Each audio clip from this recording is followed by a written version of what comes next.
اگر آج اتنا کچھ سہ جانے کے باوجود بھی آپ پہلے سے کہیں زیادہ مضبوطی سے کھڑے ہیں تو یہ اللہ ہی ہے جس نے آپ کے درجے بلند کرنے کے لیے دل میں صبر کو ڈال کر آپ کا ہاتھ مضبوطی سے تھام کر وجود پر اپنی رحمت کا ٹھنڈا سایہ کر دیا ہے، اور وہ آپ کے ہر اس لمحے کو جانتا ہے جس میں آنسوؤں کو لبوں کی مسکراہٹ میں سجا کر آپ پی گئے۔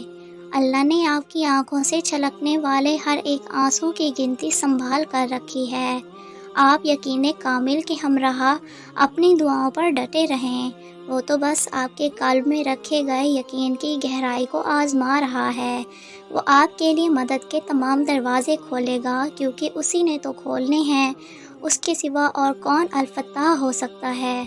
ہماری زندگی میں جو کچھ بھی ہوتا ہے اسی میں ہمارا سکون چھپا ہوتا ہے، بھلے وہ سکون ہمیں وقتی سکون نہیں بلکہ تکلیف کا باعث لگتا ہے، اور وہ ہم تک ہی بھیجا اس لیے جاتا ہے کہ ہم خوش ہو جائیں۔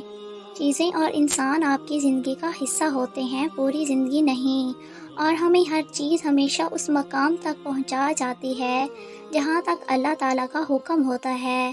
ضروری نہیں ہے وہ آپ کو ہمیشہ کے لیے دی گئی ہوں۔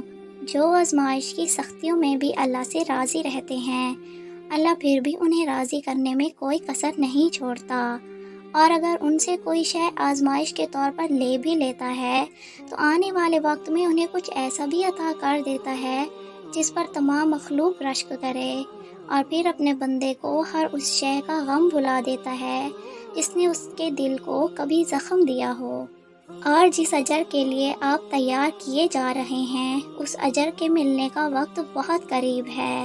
اپنے دل میں وسوسوں کو جگہ مت دیں، کیونکہ اللہ کی جانب سے جب بندے کے دل میں تسلیاں اترتی ہیں تو وہ پھر پتھر پر لکیر کی مانند ہوتی ہیں۔ شکریہ۔